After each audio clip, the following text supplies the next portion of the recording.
Hello, everyone, and welcome to the first Should I Read It episode. In this episode, we are going to be tackling Red Winter, and this is book one of the Red Winter trilogy. Our author is Annette Marie, and it's narrated by Emily Wu Zeller. I did listen to this on Audible, that's why I have a narrator here. Our genre is sci-fi and fantasy, and our subgenre is fantasy epic. So I'll read you what was on the back of the outer cover, which is basically the same thing as what was on the Audible publisher summary. And this is basically what made me decide to read it. So please do forgive my pronunciation here. This book is based on Japanese mythology, so there's a lot of Japanese terminology and names in here. And if I do make any mistakes, don't massacre me, but bear with me here. So Emi, who is our main character in this book, she is the Kamigakari, and in a few short months her life as a mortal will end and her new existence as a human host of a goddess will begin. Carefully hidden from those who would destroy her, she has prepared her mind, body, and soul to unite with the goddess, and not once has she doubted her chosen fate. Shiro is a yokai, a spirit of the earth, an enemy of the goddess Emi will soon host. Mystery shrouds his every move, and his ruby eyes will shine with cunning she can't match and dares not trust. But she saved his life, and until his debt is paid, he is hers to command, whether she wants him or not. On the day that they meet, everything Emi believes comes undone, swept away like snow upon the winter wind. For the first time, she wants to change her fate, but how can she erase a destiny already wrought in stone? Against the power of the gods, Shiro is her only hope, and hope is all she has left. So when I read that, I was pretty intrigued. That, along with the fact that Emily Wu Zeller did narrate this, was what totally had me on board. Now, we're going to go through the next steps where I break down my personal thoughts on this. So I'll give you my ideas on the plot, character development, story progression, my likes, my dislikes, and my overall thoughts at the end. So for the plot, I'm not going to kind of reiterate everything that was already said before in the review or the back cover. But in this book, we meet a very sheltered young girl. And she goes from being someone who's shy and again sheltered, but very confident in her future. And it's kind of a weird mix there, but I think it makes for a great character. And she goes from that into like this wonderful heroine. So it's kind of nice to go along that journey with her. And then Emi is joined by Katsuo, who is another human.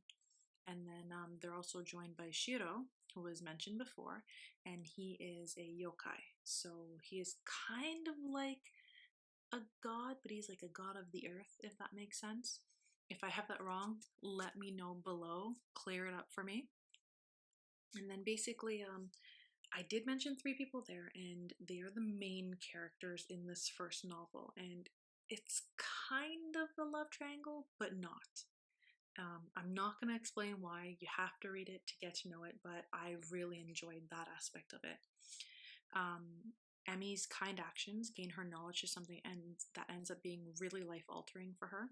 And for the first time, she questions everything. And I think reading that, it broke my heart a little bit because it's hard to even be someone who is so confident in where you're going in life, and then to have everything change, I can't imagine that. So I did like that part of the plot or the storyline. So character development. I absolutely adored these characters. I grew to love them. I felt that Annette Marie did a great job in giving us enough information to get us intrigued, but she didn't spill all the beans at once. You know what I mean? She kind of gave us little bits of information as we went along. There's a lot of secrecy and mystery surrounding Shiro, but we do find that out as we go, and by the 3rd book we have a pretty good grasp on who he is, and it makes us just fall in love with him more, or well, I did at least. Okay, so story progression. A To be completely honest, although I absolutely loved this series, the beginning was slow. The first 25-ish% of the book, I'll say, is learning a lot about Emmy and really setting the tone of what her life is like. And at the time, I was like, man, this is a little painful. I'm not gonna lie, but I'm so glad that I stuck with it because it was really worth it. All that information that I learned about Emmy and the things that I thought were boring and mundane, it totally plays a factor later as she's going through all these trials and tribulations, because we can reflect back and be like, oh, that's why she's like that. Or, oh, that makes sense for her to think that way. So I really think that although it is a slow beginning, it's well worth it. If you stick with it, I promise you it's well worth it. Now, this being Japanese mythology or Japanese culture based or related, I had never read anything like this before. Although I'm into the young adult sci-fi fantasy stuff, I hadn't really dabbled in this Asian culture or Japanese culture to be specific, and I'm so glad that I did, because this just started. I read this whole series and then I went on to read a 2-part series that I loved right after this, so completely obsessed now. My likes. You know that I absolutely love this book. I went in with zero expectation, and I think you should too. Work past the first little slow bit, I will reiterate that, but I just loved everything about this. I loved the characters that we got to meet. I don't want to spoil characters in the next book. I'm fighting myself right now to not spoil anything for you.